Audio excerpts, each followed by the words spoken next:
जय श्री कृष्णा। आज एक बहुत अच्छी छोटी सी स्टोरी सुनाते हैं। बहुत अच्छी है। एक भील था, बहुत गरीब था। वह जंगल में जाता था, लकड़ियाँ काटता था, फिर उसे जलाता था, कोयला बनाता था, तब जाकर उसे बाजार में कोयले को बेच कर आता था। तब उसके घर का गुजर बसर चलता था। एक बार उसे राजा ने देखा कि कितना गरीब है, बहुत गरीब है। चलो, बहुत मेहनत करता है बेचारा, इसे अपना एक चंदन का बाग दे दिया जाए। राजा ने उसे चंदन का बाग अपना दे दिया कि भाई लो, हमारा चंदन का बाग लो, आज से तुम इसके मालिक हो। भील तो बड़ा खुश हो गया। अब वहाँ राजा ने दे दिया। 1 साल हो गया। सोचा कि अब तो उसने अपना घर बना लिया होगा, बहुत अच्छी स्थिति हो गई होगी। चंदन का बाग है क्योंकि बहुत अच्छी स्थिति हो गई होगी, बहुत पैसा हो गया होगा, इतनी मेहनत नहीं करनी पड़ती होगी उसे। 1 साल बाद राजा उसके पास जाता है। राजा ने सोचा क्यों ना आज मैं चंदन का बाग की सैर करके आऊँ और भील को भी देख लूँ कि अब तो बहुत अमीर हो गया होगा। चंदन का बाग का मालिक जो है गरीब थोड़ा ही होगा, हजारों रुपए साल के कमाता होगा, बहुत अच्छा घर महल बनवा लिया होगा। अब तो वह बड़ी ठाट बाट से रहता होगा।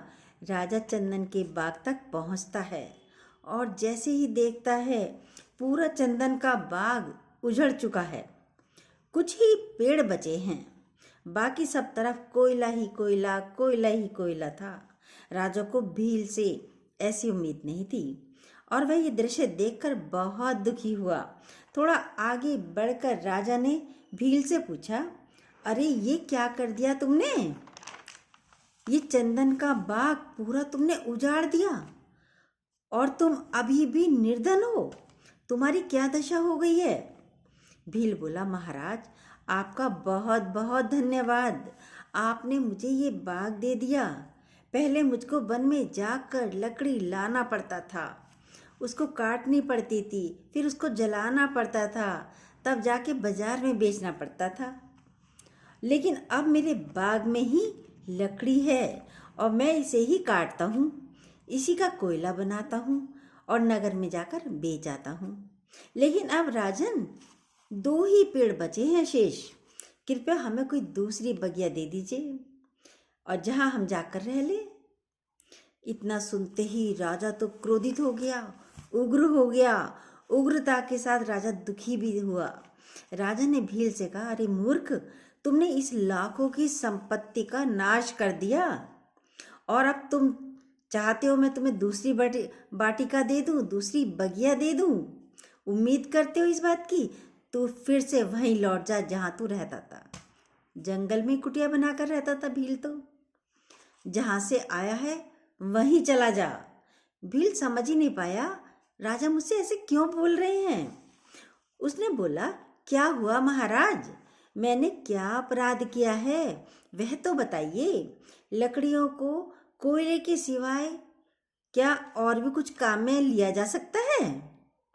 ये तो मुझे पता ही नहीं है, मुझे तो बस यही पता है लकड़ियों को कोयला बनाकर बेचा जाता है। राजा ने कहा, अच्छा जाओ, इन बचे हुए वृक्ष में से थोड़ी सी छोटी सी लकड़ी तोड़कर बाजार में जाकर बेच के आओ पंसारी को।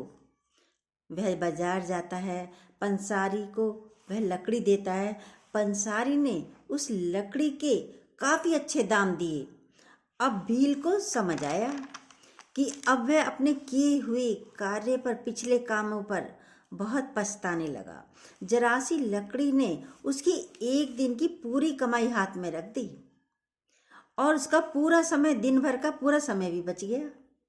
भील रूहानी सूरत लेकर राजा के पास गया, उनके चरणों में गिरकर कहने लगा, महाराज कृपया मुझे क्षमा करें, मैंने स्वयं का नाश कर डाला, अब क्या करूं? कृपया मेरा मार्गदर्शन करिए। राजा को उसके विलाप पर करुणा आई, दया आ गई। राजा ने कहा, ठीक है, तुमने जो मूर्खता की है उसे अब सुधार लो। बचे हुए वृक्षों से वृक्ष बढ़ाओ। खर्च के लिए थोड़ा सा इन वृक्षों से लकड़ी लो और बेचकर अपनी जीवन यापन करो। और चंदन के ज़्यादा से ज़्यादा वृक्ष लगाओ। थोड़े ही दिनों में फिर चंदन की बगिया तैयार हो जाएगी। हम सबका जीवन भी उस चंदन के बाग की तरह ही तो है।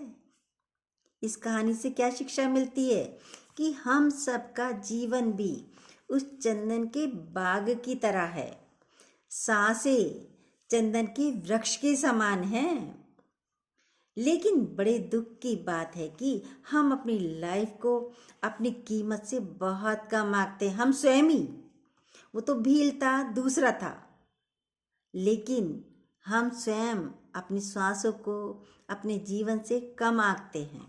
हम सबके अंदर चंदन रूपी एक फसल है, लेकिन हम सब इसे सामान्य लकड़ी मान रहे हैं। हमें दोबारा मनुष्य रूपी चंदन का बाग नहीं मिलेगा, नसीब नहीं होगा।